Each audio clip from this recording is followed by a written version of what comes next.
The miracle. The next day was foggy. Everything on the farm was dripping wet.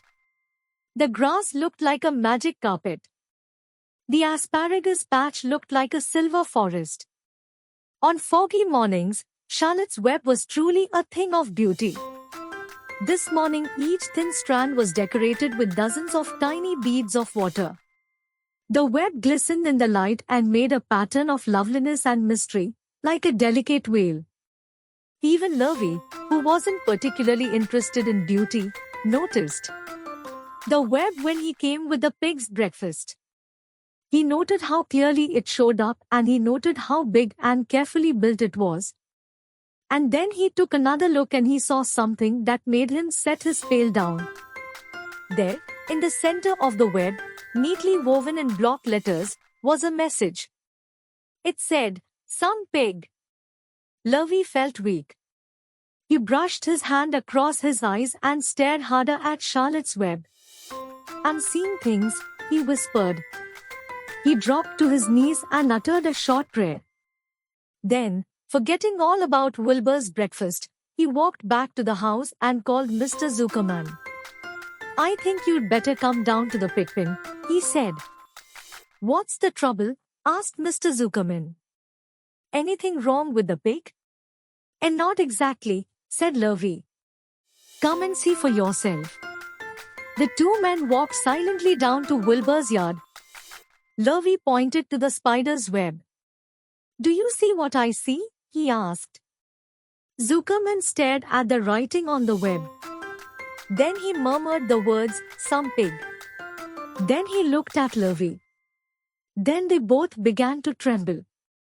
Charlotte, sleepy after her night's exertions, smiled as she watched. Wilbur came and stood directly under the web. "Some pig," muttered Lovey in a low voice. "Some pig," whispered Mr. Zuckerman. They stared and stared for a long time at Wilbur. Then they stared at Charlotte. "You don't suppose that spider," began Mr. Zuckerman, but he shook his head and didn't finish the sentence. Instead, he walked solemnly back up to the house and spoke to his wife. "Edith, something has happened," he said, in a weak voice. He went into the living room and sat down, and Mrs. Zuckerman followed. "I've got something to tell you, Edith," he said. "You better sit down." Mrs. Zuckerman sunk into a chair. She looked pale and frightened. "Edith," he said, trying to keep his voice steady, "I think you had best be told that we have a very unusual pig." A look of complete bewilderment came over Mrs. Zuckerman's face. "Homer Zuckerman, what in the world are you talking about?" she said. "This is a very serious thing, Edith," he replied. "Our pig is completely out of the ordinary." "What's unusual about the pig?" asked Mrs. Zuckerman, who was beginning to recover from her scare. "Well, I don't really know yet," said Mr. Zuckerman. "But we have received a sign, Edith, a mysterious sign. A miracle has happened on this farm. There is a large spider's web in the doorway of the barn cellar, right over the pig pen.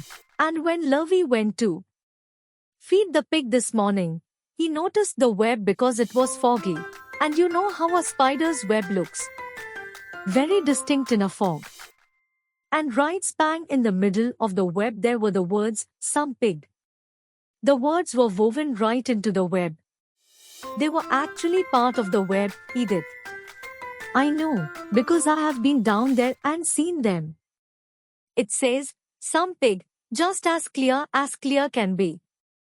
There can be no mistake about it. A miracle has happened and a sign has occurred here on earth, right on our farm, and we have no ordinary pig. "Well," said Mrs. Zuckerman, "it seems to me you're a little off. It seems to me we have no ordinary spider." "Oh, no," said Zuckerman. "It's the pig that's unusual. It says so, right there in the middle of the web." "Maybe so," said Mrs. Zuckerman. "Just the same, I intend to have a look at that spider." "It's just a common gray spider," said Zuckerman. They got up, and together they walked down to Wilbur's yard. "You see, Edith? It's just a common grey spider." Wilbur was pleased to receive so much attention. Lurvy was still standing there, and Mr. and Mrs. Zuckerman, all three, stood for about an hour, reading the words on the web over, and watching Wilbur. Charlotte was delighted with the way her trick was working. She sat without moving a muscle, and listened to the conversation of the people. When a small fly blundered into the web, just beyond the word "pig," Charlotte dropped quickly down, rolled the fly up, and carried it out of the way. After a while the fog lifted. The web dried OTF and the words didn't show up so plainly. The Zuckermans and Lurvy walked back to the house. Just before they left the pig pen, Mr. Zuckerman took one last look at Wilbur. "You know," he said, in an important voice, "I have thought all along that that pig of ours was an extra good one. He's a solid pig. That pig is as solid as they come. You notice how solid he is around the shoulders, Lurvy?" "Sure. Sure I do," said Lurvy. "I've always noticed that pig. He's quite a pig." "He's long, and he's smooth," said Zuckerman. "That's right," agreed Lurvy. "He's as smooth as they come. He's some pig." When Mr. Zuckerman got back to the house, he took off his work clothes and put on his best suit. Then, he got into his car and drove to the minister's house. He stayed for an hour and explained to the minister that a miracle had happened on the farm.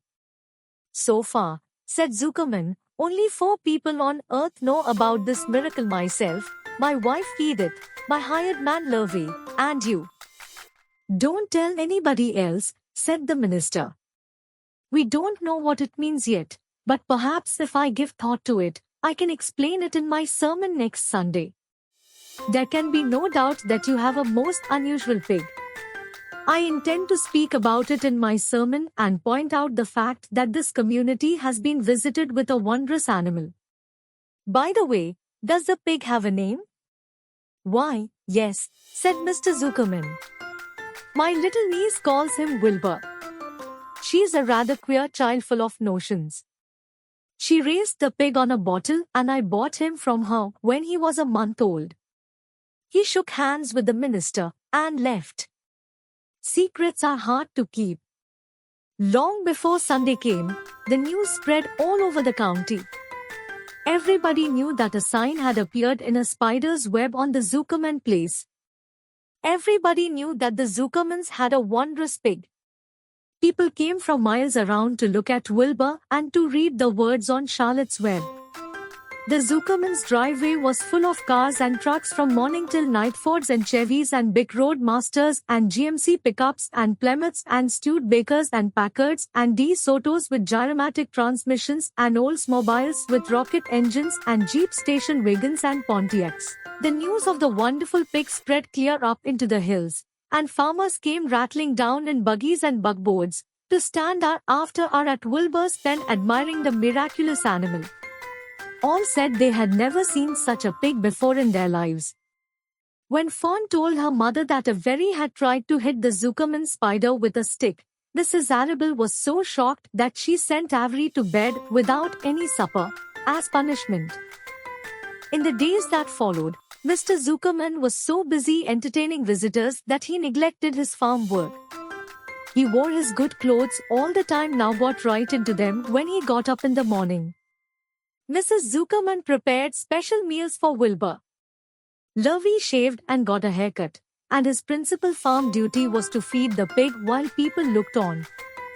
Mr. Zuckerman ordered Lurvy to increase Wilbur's feedings from 3 meals a day to 4 meals a day.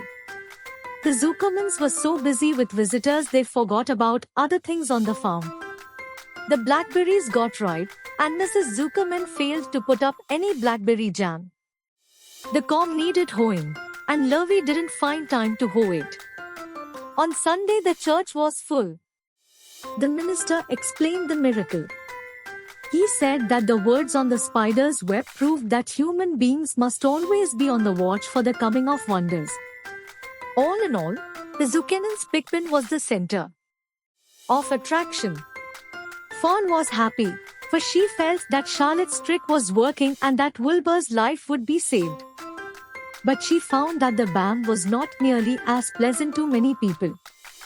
She liked it better when she could be all alone with her friends the animals.